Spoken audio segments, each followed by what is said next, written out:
कक्षा 10 हिंदी रसखान के सवये लोगों ने पढ़ा है। उसके आगे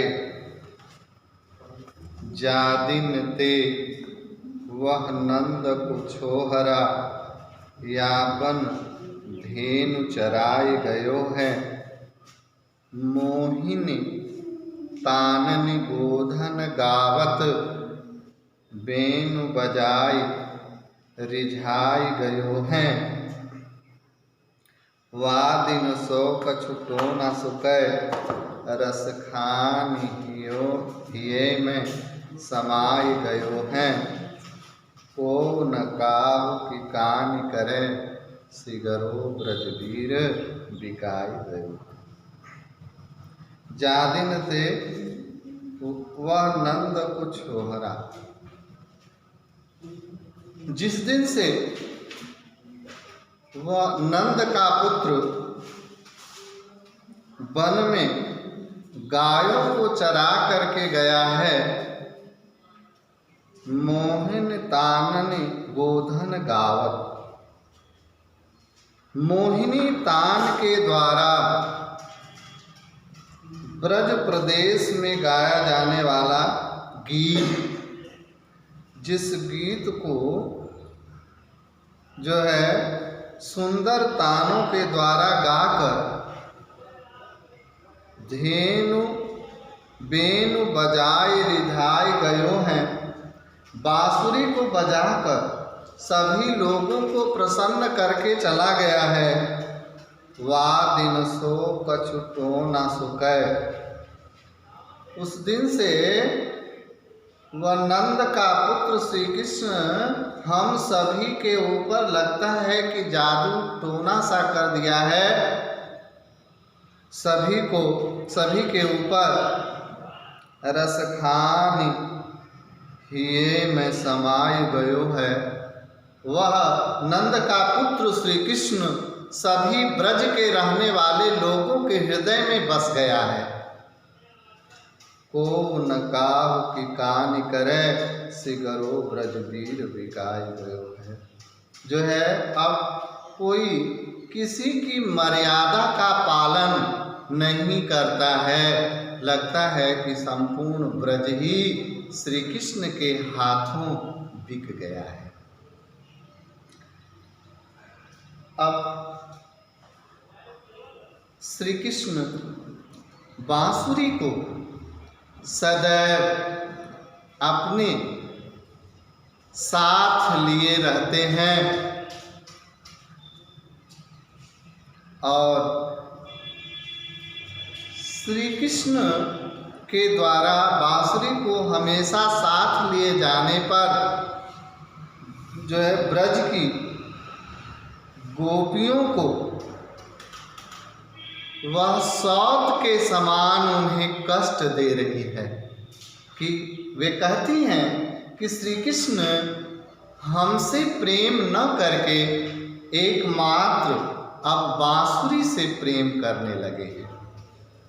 कहती हैं कि कान भये बस बांसुरी के, अब कौन सखी हमको चाहिए। कहती हैं कि श्री कृष्ण तो एकमात्र बांसुरी के बस में हो गए हैं, अब कौन सखी हमको चाहिए। अब हमें चाहने वाला, हमसे प्रेम करने वाला, हमसे स्नेह करने वाला अब कोई नहीं है। निस्द्योस रहे संग साथ लगी है, क्योंकि यह बांसुरी श्री कृष्ण के साथ दिन रात लगी रहती है। यह सौतिन तापन क्यों सहिए, जो है यह बांसुरी हमें सौत की तरह कष्ट दे रही है और यह सौत का ताप दुख अब हमसे जो है सहन नहीं होता। जिन मोहि लियो मन मोहन को रस खानी सदा हमको दहिए। जिस बांसुरी ने श्री कृष्ण के मन को अपनी ओर मोहित कर लिया है, जो दूसरों के मन को अपनी ओर आकर्षित करने वाले श्री कृष्ण को भी बांसुरी ने अपनी ओर आकर्षित कर लिया है, उन्हें मोहित कर लिया है। रस खानी सदा हमको दहिए। रसखान जी कहते हैं, गोपियाँ कहती हैं कि यह हम सभी गोपियों को सदैव जलाने वाला है, कष्ट देने वाला है, तापित करने वाला है। मेरे आओ सबे सखी भाग चलें, अब तो ब्रज में बसरी रही हैं। सभी गोपियाँ कहती हैं कि हे सखी, हम सभी यहाँ से दूसरे स्थान पर भाग कर चले जाएं। अब तो ब्रज में एकमात्र केवल बांसुरी ही रहेगी, क्योंकि श्री कृष्ण एकमात्र प्रेम केवल बांसुरी से ही करते हैं, हम सबसे नहीं करते। गोपिका जो है वह श्री कृष्ण को जो जो वस्तुएं प्रिय है, उन वस्तुओं को धारण करने के लिए कहती है। सभी भावों को अपनाने के लिए श्री कृष्ण को जो जो प्रिय हैं, रुचिकर हैं, उन सभी वस्तुओं को धारण करने के लिए कहती है। लेकिन जिस बांसुरी को श्री कृष्ण ने अपने होठों पर रख करके बजाया है, कहती है उस बांसुरी को मैं कभी भी अपने होठों पर धारण नहीं करूंगी। मोर सखा मोर पखा सिर ऊपर राखी हो, गुंज की माल गरे पहिरोंगी, ओठ पीताम्बर लय लकुटी, बन गोधन ग्वारन संग फिरोंगी। भाव तो मेरो वही रस खानी, सो तेरे कहे सब स्वांग करूँगी। या मुरली धर की, अधरान धरोंगी। गोपिका कहती है कि श्री कृष्ण जिस प्रकार से अपने सिर पर मोर के पंख को धारण करते हैं, उसी प्रकार मैं भी अपने सिर पर मोर के पंख को धारण करूंगी। सिर ऊपर राखी हो, गुंज की माल गले पहिरोंगी। और जिस प्रकार से श्री कृष्ण अपने गले में गुंजा के पुष्प की माला को धारण करते हैं, उसी प्रकार मैं भी गुंजा के पुष्पों की माला को धारण करूंगी। ओठ पीताम्बर लय लकुटी। और जिस प्रकार श्री कृष्ण अपने शरीर में पीताम्बर वस्त्र धारण करते हैं, उसी प्रकार मैं भी पीताम्बर को धारण करूंगी और अपने हाथों में लाठी लेकर, जिस प्रकार लपटी अर्थात लाठी लेकर चलते हैं, बन गोधन ग्वारन संग फिरोंगी।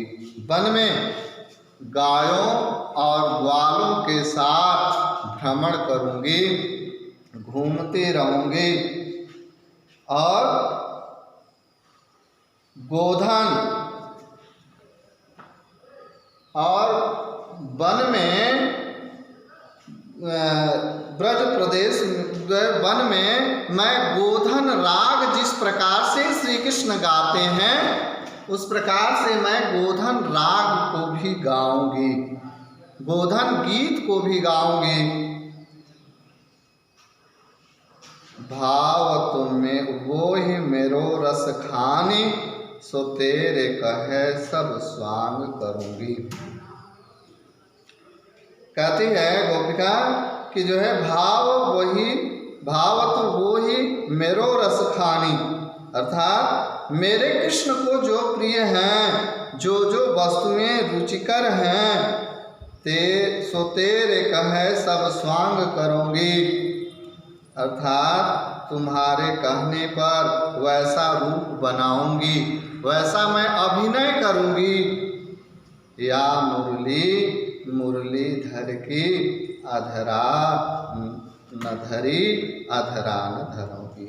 और जिस बांसुरी को श्री कृष्ण ने अपने होठों पर रख करके बजाया है, उस बांसुरी को कभी भी मैं अपने होठों पर रख कर धारण नहीं करूंगी, अपने होठों पर नहीं रखूंगी, धारण नहीं करूंगी।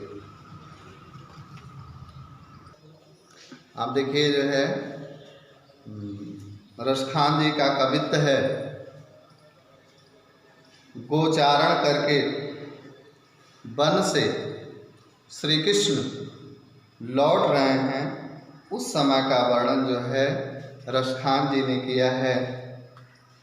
गोरज विराजे भाल लहलही बनमार, आगे गया पाछे ग्वाल गावे मृदु बानी।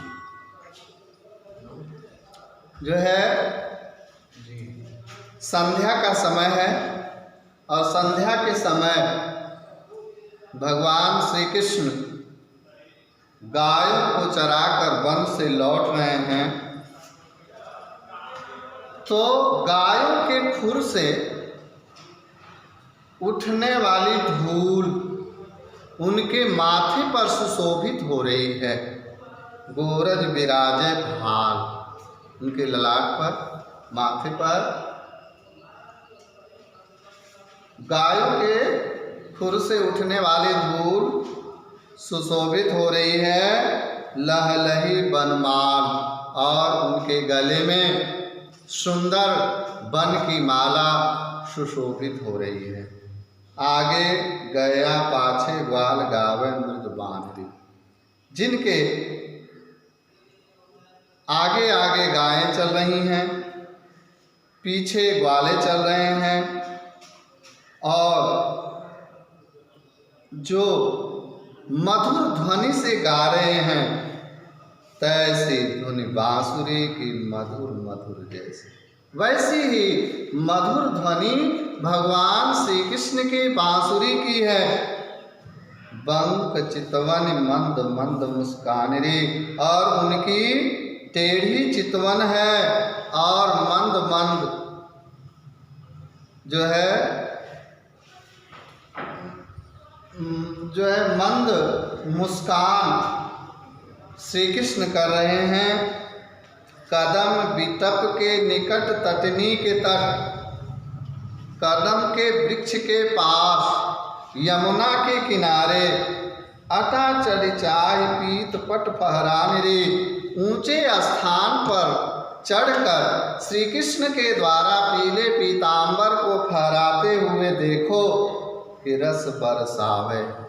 ऊंचे स्थान पर चढ़कर श्री कृष्ण के द्वारा पीले पीतांबर को फहराता हुआ देखकर वे कहती हैं कि श्री कृष्ण के द्वारा वह फहराया जाने वाला पीला पीतांबर रस की वर्षा करने वाला है, शरीर के तापों को मिटाने वाला है और नेत्रों को सुख देने वाला है। प्राणन रिझावे व आवे रस खाने रे, और श्री कृष्ण के द्वारा गायों को चरा करके वन से लौटना वह जो है प्राणों को आनंदित करने, सब प्रकार से प्राणों को आनंदित करने वाला है।